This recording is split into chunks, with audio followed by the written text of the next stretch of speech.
परदेशाला खऱ्या अर्थाने आपल्याला जाणं,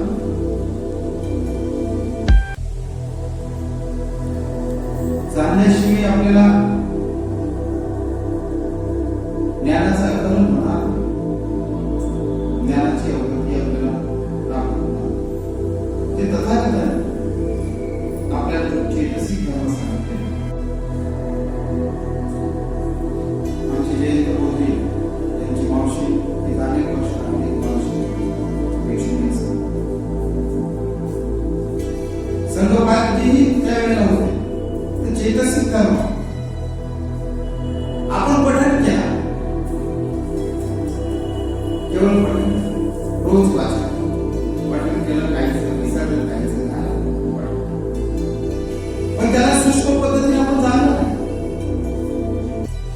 न जाणल्यामुळे अनुभवाच्या स्तरावर आणि थेरीच्या स्तरावर, प्रॅक्टिकल आणि थेरी या दोन्ही स्तरावरती त्याला आपण जाणत असतो. थोडंफार पठण करण्याचा आपण प्रयत्न केला. या चेतसिकाला आपल्याला जाणून काम महत्वाचं आहे.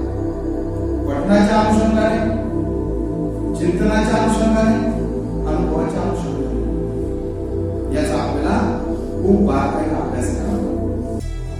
भगवान बुद्धांनी आपल्याला म्हटलं, जे कुशल, जे काही चेतसिका आहे, आपल्या आजूबाजूचे जे काही लोक आहेत यांची प्रगती होत असेल, अरे यांची प्रगती होते माझी. जे आनंदी आहे, अरे यांचा आनंद म्हणजे माझा. जे सुखी आहे, यांचे सुख म्हणजे माझं सुख. हे जे प्रसन्न आहे, यांची प्रसन्नता म्हणजे माझी प्रसन्न. असा भाव आपल्याला, स्नेहित भाव, चित्ताचा स्वभाव कसा स्नेहित बनवतो. स्नेह, आता ज्या चित्तामध्ये स्नेह आहे तिथं द्वेष राहत नाही, क्रोध राहत नाही, द्वेषही राहत नाही. स्नेह, आपलेच मुलं आहेत, आपलेच नातवंड आहेत, त्यांच्याप्रती आपल्याला स्नेह आहे. शिवाय देतात, आपले केसही वळतात, आपले गालही जोडतात, तरी काय वाटत नाही. आपलं वाटत खूप चांगलं करताय, हसी आनंद वाटायला लागला ते करत. कशामुळे? स्नेह आहे.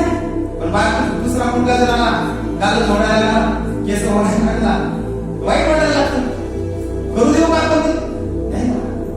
पण घरातलाच नातू आहे आपला किंवा मुलगा आहे, तर त्याच्याप्रती स्नेह असल्यामुळं जर कोणी त्याला ओढायला लागलं, कोणी मारायला लागलं, असं करू नकोस, त्याला छापल्या जातं दुसऱ्याला. असं त्याला करू नको, त्याला काय समजतं? लहान आहे, त्याला करू दे.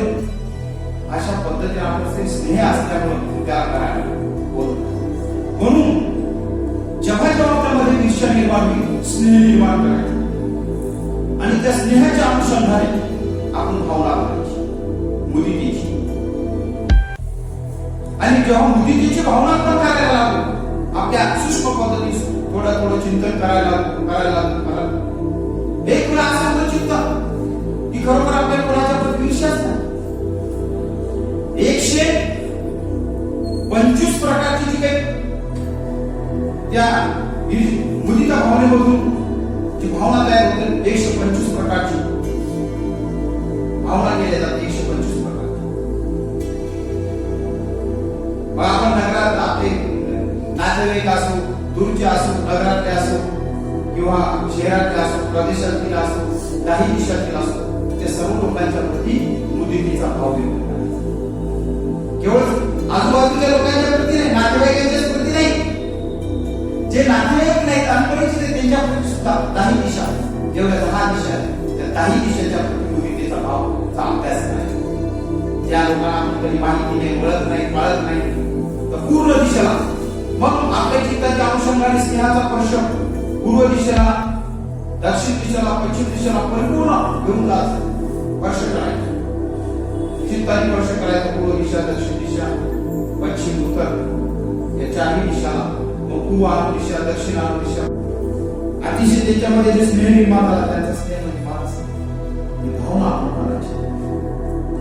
आपल्या चित्त, ही भावना जर आपण करत राहू मुदितीची, तुम्हाला असं वाटत नाही की आपल्यामध्ये निश्चय धर्म मिळाला की जो जागृत करायला रस करायला त्याचं काही काम होतो चेतना आहे. काय झालं कोणाचं काही लोक खूप झाले काय झाले लोकांची प्रगती झाली आपल्या जवळच्या तत्काळ धर्म जागृत होतो. म्हणजे जागृत झालेला धर्म आहे त्याला काय करायचं चिंतातून काढायचं दूर करायचं आणि त्या व्यक्तीच्या प्रती असेल किंवा काही विषयाच्या प्रती असेल भावना आपण करायचं. ईर्ष्याला जराशी सुद्धा जागा नाही. प्रत्येक धर्माचा जो चित्त आहे चेतसिक आहे